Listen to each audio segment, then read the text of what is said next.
Today's episode of This Week in Startups is brought to you by Hiscox. Go to hiscoxusa.com/smallbiz for your business insurance needs. And by GoToMeeting. Sign up for GoToMeeting today by using promo code START to begin your free trial.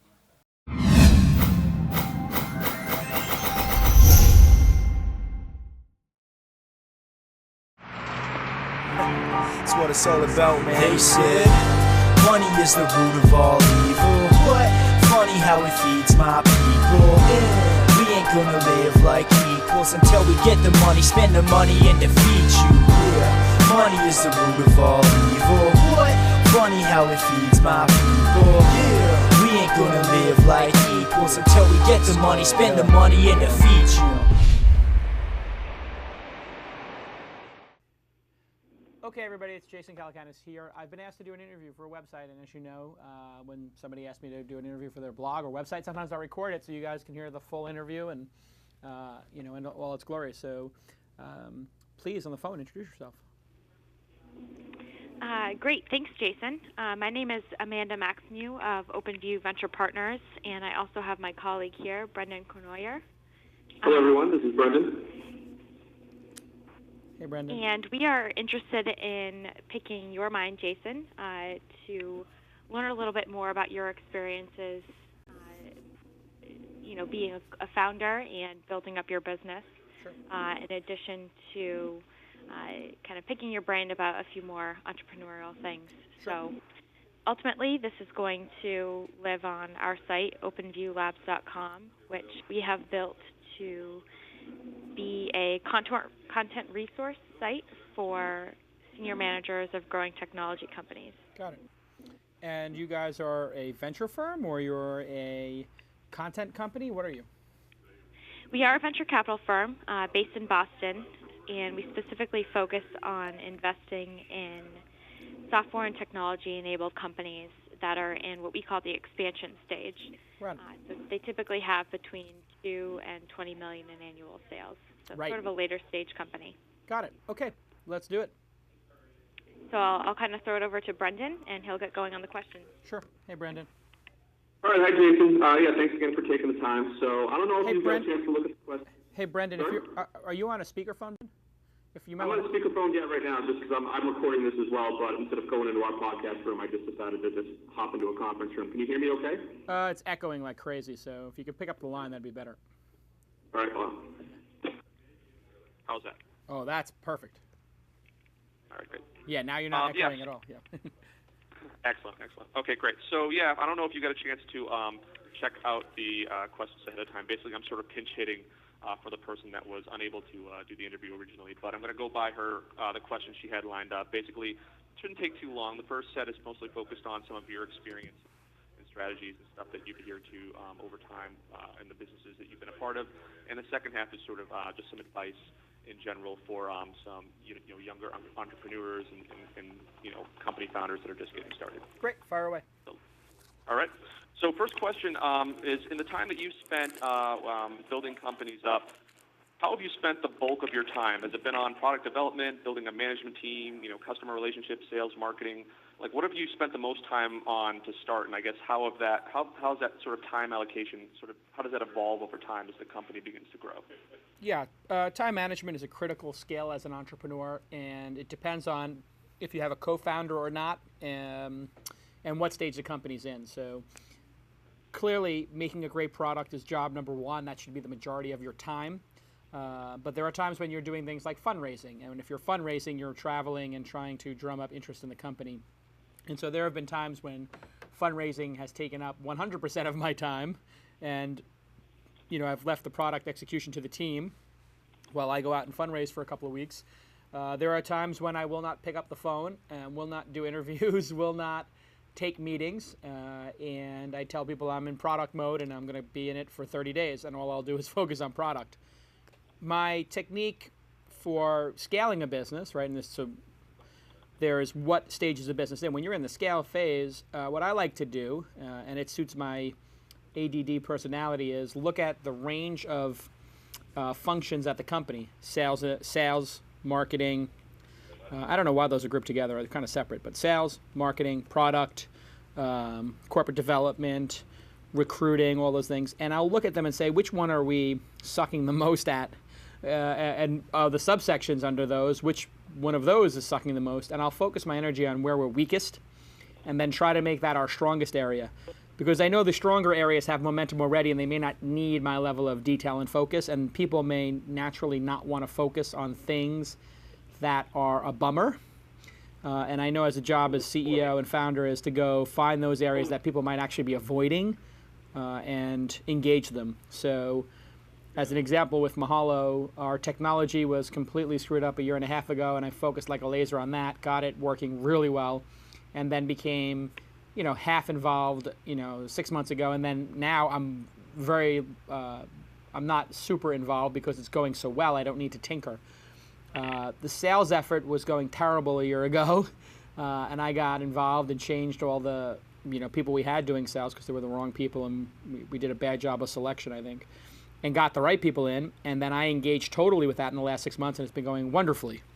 So now I have to focus on sales, and once we get some of those big sales in, I'm going to focus on the execution and delivery of those sales, and maybe go back to corporate development. So I like to bounce around, and I think that it's good to do that. Now, if I had a co-founder who was an awesome product person, and then I had another co-founder who was an awesome salesperson, maybe I would silo myself a little bit. But here at Mahalo, I'm the sole founder, and at Weblogs Inc., I had a technical co-founder, Brian Alvey, who now is CEO of his own company, CraftFusion, who's probably going through the similar issue since we are not running a business together. So it really depends, founder, co-founder, stage of the company. But my strategy is focus on what's broken and let the team focus on what's already got momentum.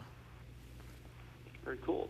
Now, next question is sort of about your management style. We were wondering, what do you do and what can companies do to sort of get everyone aligned and working in the same direction, department to department? I wouldn't suggest my management style for anybody. My management style is pretty frenetic, high energy, demanding, and I wouldn't necessarily recommend it as the best style out there. I think I'm particularly good at the early stages of a company, mid stages of a company. I don't know exactly that my level of product focus or insanity or demanding nature scales to the 500-person company. I'm pretty good in the sub-100-person company range. As a matter of fact, building the first 30 team members in the idea is my speciality, I think, or what I'm told.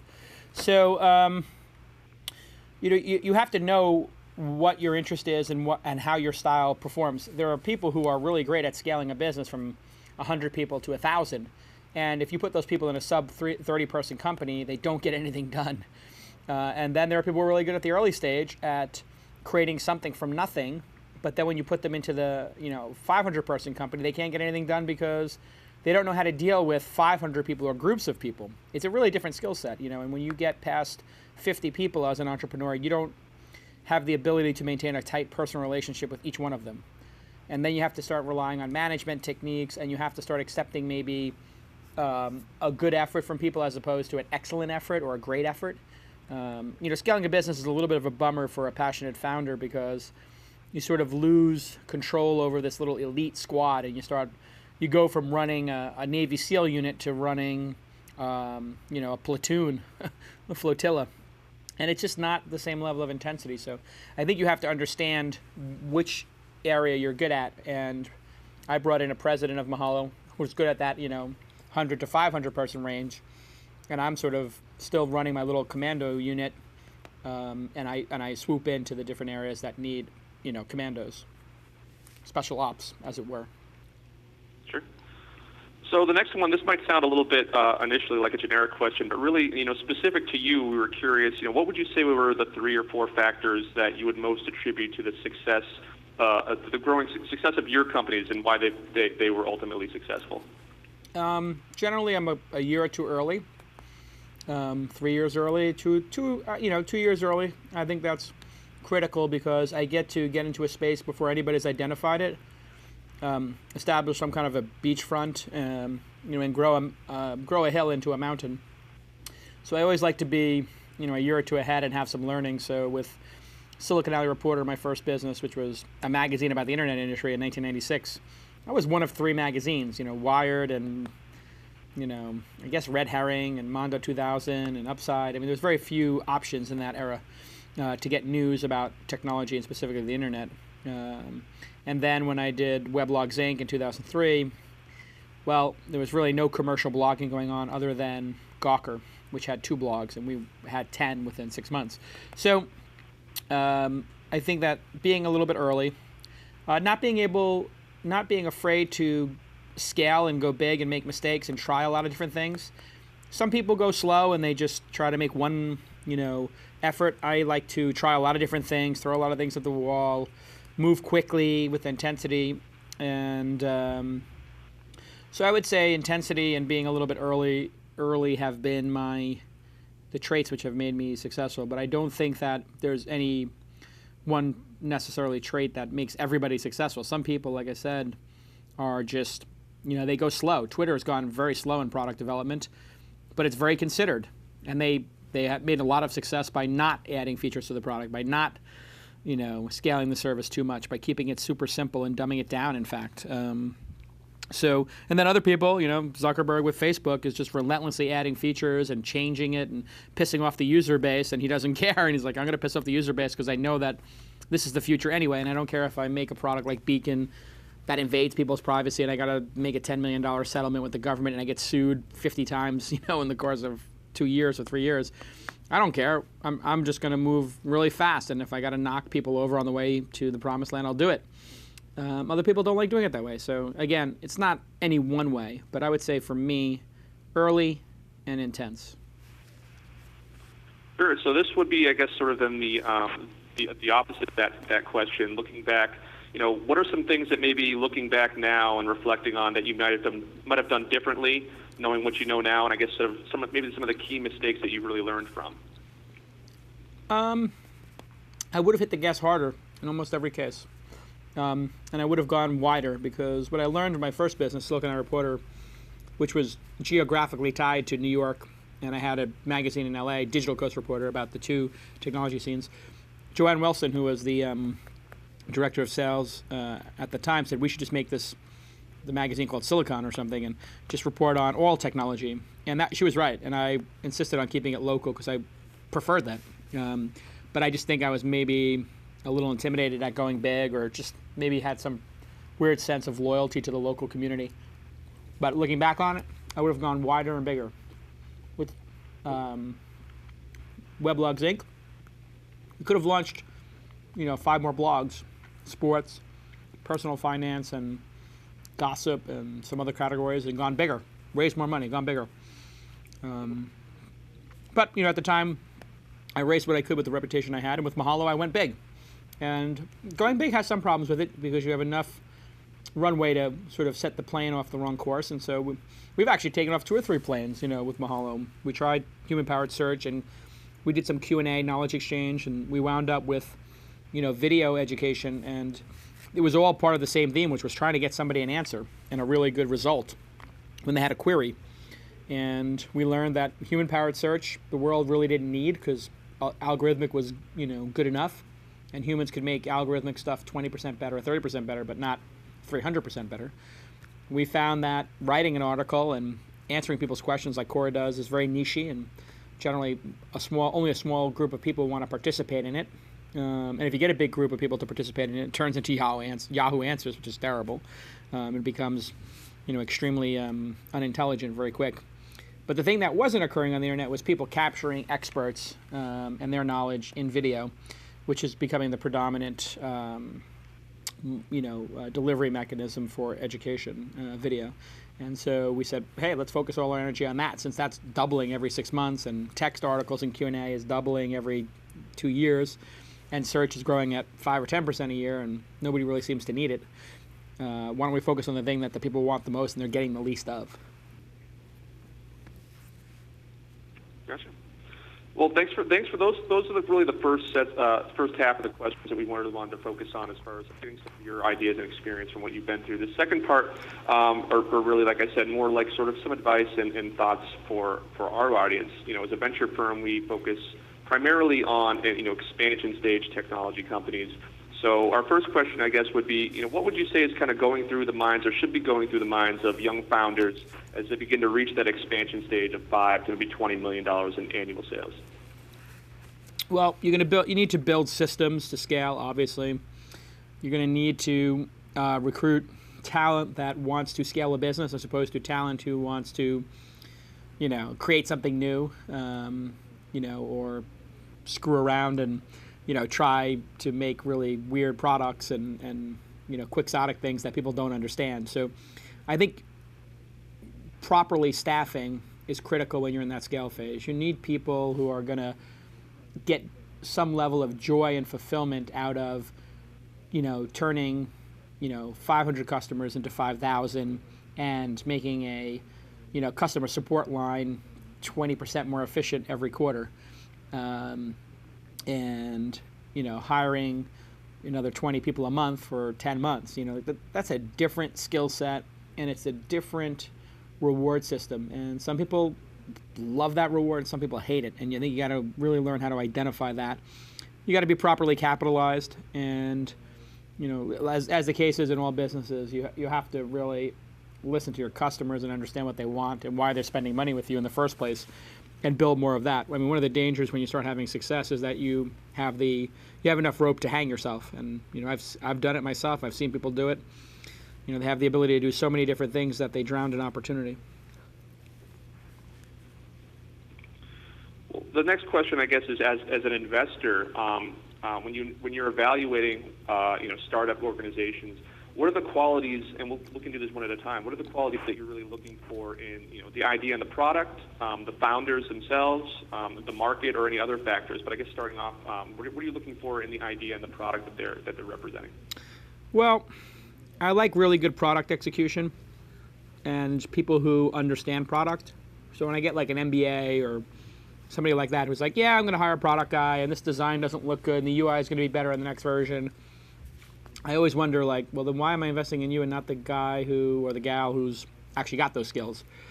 And so I think this sort of professional managers in the early stages is going away, and people like to back, Techstars and Y Combinator style, actual people who can build the products. And I certainly like to have somebody who I can have a product discussion with. So Travis Kalanick from Uber, who I invested in, he's just awesome product guy who can talk about the nuances of how Uber works and, the time it takes for a taxi to pick you up and why and all that kind of stuff. And, the founder of Gowalla, which is second to Foursquare in location check-ins and stuff like that. Just a brilliant design guy with a great aesthetic and UI. So I really care about like silly things like the naming of the company, the logo design, the UI, and the whole sort of culture of the company and stuff like that. So it's, so I would say I'm looking for somebody who's super motivated and who's product driven themselves and who understands and can talk about the product. And I'm turned off by people who are just quote unquote business people or something like that. Professional managers, those generally don't work.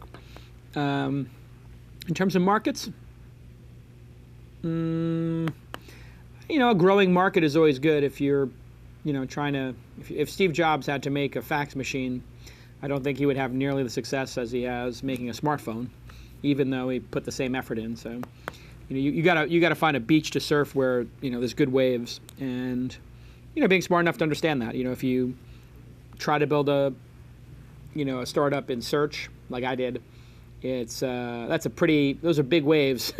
And there's, two big surfers on those waves, Microsoft and Google, and nobody else. And everybody else is getting wiped out in the riptide and in the coral reefs below. It's a pretty brutal beach, but it's a big beach. So it's if you try to do that, great, more power to you.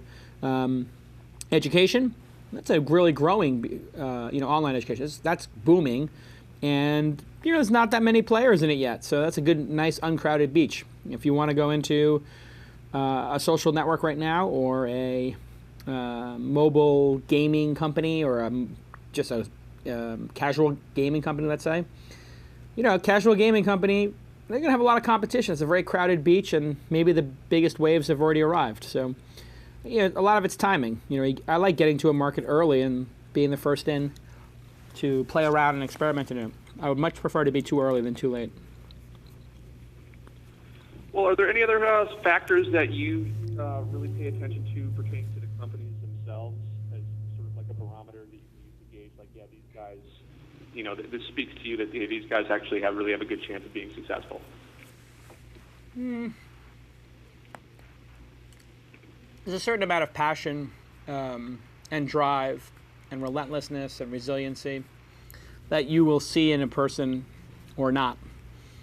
And if they're resourceful and resilient enough to stay on my radar over an extended period of time, that would greatly increase their chances of having me as an angel investor. And as Mark Suster, who writes a great blog called Both Sides of the Table, points out, he likes to, connect dots over time, not just, he invests in lines, not dots, so he likes to see dots on a chart of every time he's met you over 3 months, 6 months, 3 years, 6 years, and you've built up credibility with him so that, hey, I know what I'm investing in, and I know who this person is. So, someone like Travis, I knew from when he did Scour and Red Swoosh, and so I've known him for a decade and more, 15 years almost, and it makes it super easy to invest in him. And so the second half of your entrepreneurial career, if you've had any kind of success, becomes a lot easier.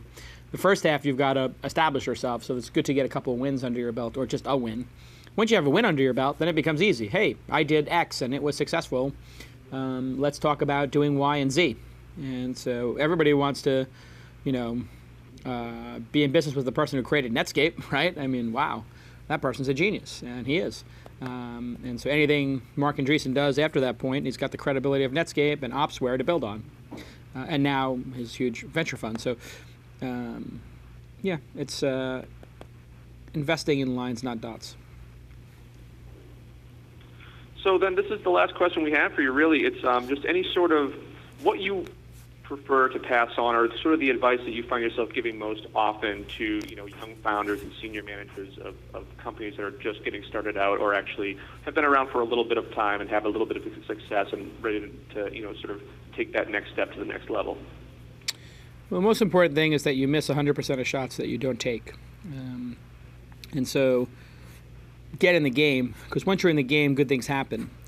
Once we started the blogging company, Samsung and Volvo and Jeff Bezos and Mark Andreessen and AOL and Yahoo and a bunch of other people just started taking an interest in what we were doing, Google, and we would visit with them, and we were in the game, and they would ask us questions, and they'd see our progress. And so I think it's critical to get in the game because of two things. One, opportunities will present themselves if you're in the game. If you're not in the game, the opportunities never have a chance to materialize.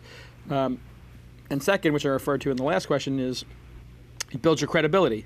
So there are, in my view in the world, there are samurai and there are rice pickers. And there are people who pick rice and, feed the village, and that's super important.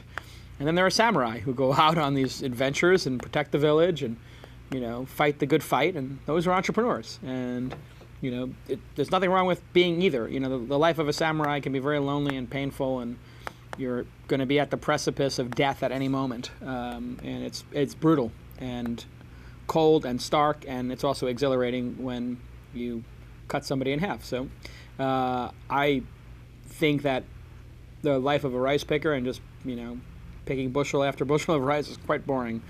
So I always tell young folks, pick up a sword and go out and fight the good fight. And if you hate it, you hang the sword up and go pick rice. But once you start picking rice for a living, very few rice pickers ever become samurai. They get too used to being on their knees picking rice. Good. I like that analogy. It's great. So thanks very much. That's all the questions we had for you. Again, we really appreciate you taking the time. It's great. My pleasure. Amanda, tell me when it's up. I'll give you a tweet, and then we'll release this audio companion when it's Sounds good. When you're ready for it. Yeah. Sounds good. And we'll send along the write-up to you, just in case you want any changes made or anything like that before awesome. we post it live. Yeah. You don't need to run it by me. Just post it. Okay. Yep. Okay. I'll talk to you. Thanks so much, Jason. Cheers. My pleasure. Bye. Thanks very much. Have a great one. Okay. Bye. You too.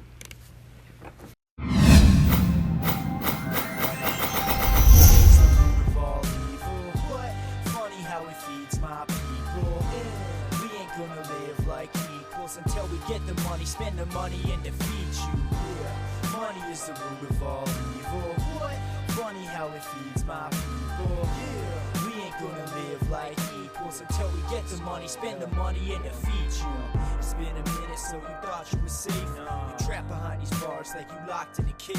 Stuck behind bars, making minimum wage. Your bar's tender. Here's a tip, get you a raise. Ain't nobody gonna offer a profit to motherfuckers who ain't rocking it, topping the hip hop charts and then stopping it. Quick to drop a set opposite of the hottest shit, copping it. It's the profit kid. Moments quick to accomplish, I'm positive.